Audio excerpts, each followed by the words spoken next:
नमो बुद्धाय, जय सम्राट, जय भीम, जय भारत। मैं हूं प्रदीप मौर्य, आप देख रहे हैं न्यूज़ 7 भारत। आज इस न्यूज रिपोर्ट के माध्यम से हम जानेंगे क्या गौतम बुद्ध की मृत्यु सूअर का मांस खाने से हुई थी। क्या गौतम बुद्ध मांसाहार करते थे। गौतम बुद्ध को मांस किसने खिलाया। क्या गौतम बुद्ध को सूअर के मांस में जहर मिलाकर दिया गया था।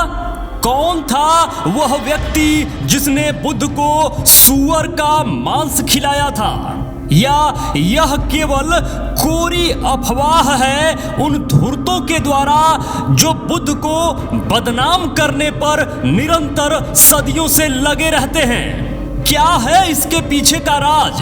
वीडियो अंत तक जरूर देखिएगा, जिससे आप पूरी तरीके से समझ पाएंगे कि एक्चुअल में बुद्ध ने सूअर का मांस खाया था या नहीं खाया था, या यह केवल कोरी अफवाह है। चलिए इसको विस्तृत तरीके से समझते हैं। जैसे आज मैंने एक औरत की उंगली आग में भून कर खाई। मैं आपसे ये कह रहा हूं कि आज मैंने एक औरत की उंगली आग में भून कर खाई। अब शायद आप मुझे नरभक्षी समझेंगे, लेकिन रुकिए ना भाई, मैंने हिंदी में कहा है। अब जरा इंग्लिश में भी सुन लीजिए। मैंने लेडी फिंगर यानी भिंडी खाई। कुछ अजीब लगा ना, समझ में आया ना। हिंदी में उसका मतलब हुआ कि मैंने औरत की उंगली भून कर खाई, और उसी को इंग्लिश में कहेंगे लेडी फिंगर। मैंने एक लेडी फिंगर भून के खाई। ऐसे ही पैदा होता है भ्रम, और ऐसे ही लोगों को शब्दों के जाल से भ्रमित किया जाता है। ऐसे ही इतिहास में घालमेल इन धूर्तों ने किया है। चलिए आपको कुछ और उदाहरण से समझाता हूं। चलिए अच्छा, मैं दूसरी बात कहता हूं। आज मैंने महिषकंद को काट कर खाया। आज मैंने महिषकंद को काट कर खाया। आज मैंने अश्वकंद को काट कर खाया। आज मैंने हाथी कंद को काट कर खाया और आग में भून कर भी खाया। आज तो आप लोगों को लग रहा होगा कि मुझसे बड़ा नरभक्षी तो कोई हो ही नहीं सकता। नहीं भाई, इसका दूसरा पहलू भी है। वेजिटेरियन की बात कर रहा हूं और आप लोग नॉनवेज समझ रहे हैं। और आज मैं सूकर मद्दव खाऊंगा। वही सूकर मद्दव जिसको खाने से गौतम बुद्ध की मृत्यु हो गई थी। वही सूकर मद्दव जिसे सबसे पहले बुद्धघोष ने अपनी पुस्तक सुमंगल विलासिनी में पहली बार सूकर मद्दव का अर्थ सूअर का मांस किया था। प्राचीन काल में सूकर मद्दव एक मशरूम को कहा जाता है। सूकर मद्दव को बौद्ध साहित्यों में भी वनस्पति बताया गया है। और जिन गधों को, जिन धूर्तों को, जिन मूर्खों को उसका असल अर्थ नहीं पता होता है, तो जैसे अभी कुछ देर पहले मुझे नरभक्षी साबित कर रहे थे, उसी तरीके से वह यह भी बोल देंगे कि बुद्ध ने सूअर का मांस खाया था। मद्दव का मतलब मुलायम होता है, कोमल होता है। मशरूम भी मुलायम होता है और कोमल होता है, इसीलिए उसका नाम सूकर मद्दव था। उस प्राचीन समय में मांस के लिए पाली भाषा में मंस शब्द का इस्तेमाल होता था, और वैसे भी संस्कृत में सूअर को बराहा बोलते हैं।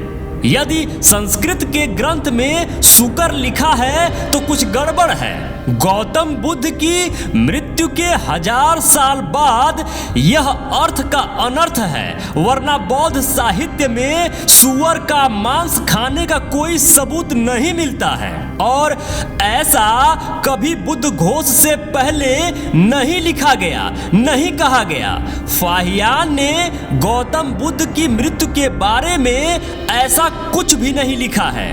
यानी फाहियान ने ऐसे कहीं जिक्र नहीं किया है या ऐसे कोई साक्ष्य नहीं मिले हैं कि कभी बुद्ध को भिक्षा पात्र में सूअर का मांस मिला हो या परोसा गया हो।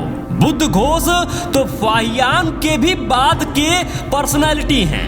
फाहियान ने अपनी किताब में लिखा है, बौद्ध साहित्य पाली भाषा में अपने मूल रूप में मिलना बहुत ही दुर्लभ था। इसका मतलब तो सिर्फ यह निकलता है कि बौद्ध साहित्य को बहुत तेजी से इन धूर्तों और पाखंडियों ने बदलना शुरू कर दिया था। फाहियान जब पाली भाषा को भारत में आकर समझ रहे थे, सीख रहे थे, लिख रहे थे, देख रहे थे, तो इस तरह का साक्ष्य उनको पूरे अपनी यात्रा में नहीं मिला। और इन लेखक को 1000 साल बाद ये साक्ष्य मिल गए हैं कि बुद्ध को सूअर का मांस खिलाया गया था। अशोक द्वारा बनवाए गए शिलालेख या स्तूपों में बुद्ध के जीवन चक्र का उल्लेख किया गया है। यदि बुद्ध की मृत्यु किसी विषाक्त भोजन से होती तो उसका उल्लेख सम्राट अशोक जरूर करवाते, लेकिन ऐसा सम्राट अशोक अपने किसी भी शिलालेख में ऐसा नहीं लिखे हैं। इसका तो कहीं जिक्र हुआ ही नहीं है। कोई अभी तक ऐतिहासिक साक्ष्य नहीं दे पाया कि क्या वो वाकई मांस खा के मरे थे। बुद्ध के नाम का धम्म तो आज भी इस मिट्टी में दफन है। पूरे भारत में जहां भी आप खोदेंगे बुद्ध से संबंधित, सम्राट अशोक से संबंधित धरोहर ही बाहर निकलेगी। इन पाखंडियों ने बाद में बुद्ध धम्म को बहुत ही बुरी तरीके से विकृत किया, बुद्ध को बदनाम करके अपना अस्तित्व स्थापित करने के लिए। इन धूर्तों के पास अपना कोई इतिहास तो था नहीं, अपनी कोई धरोहर तो थी नहीं।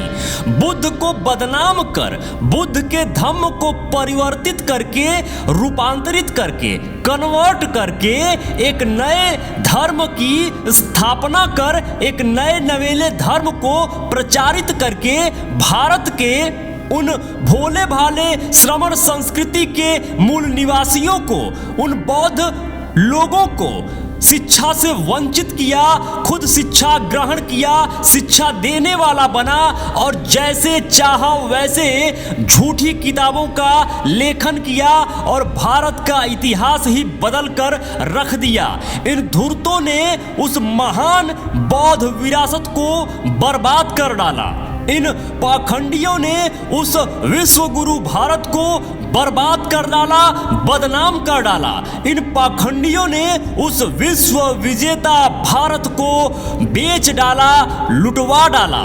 आज भी अगर भारत के मूल निवासी श्रमण संस्कृति के वह लोग, वह बौद्ध लोग अगर नहीं जगेंगे, अपनी मूल विरासत को नहीं पहचानेंगे, तो निश्चित तौर पर आगे बचाने के लिए कुछ बचेगा भी नहीं। तो मेरे मित्रों, निवेदन है जितना अधिक से अधिक हो सके इस वीडियो को शेयर जरूर करिए, ताकि सभी मित्रों को, सभी उन मित्रों को सूचना जरूर मिले, वह जरूर समझ पाएं जो आज भी पाखंडवादियों के जाल में फंसे हुए हैं, वह जरूर समझ पाएं कि एक्चुअल में उनके विरासत के साथ हुआ क्या है। तो जितना अधिक से अधिक हो सके इस वीडियो को शेयर जरूर करिएगा।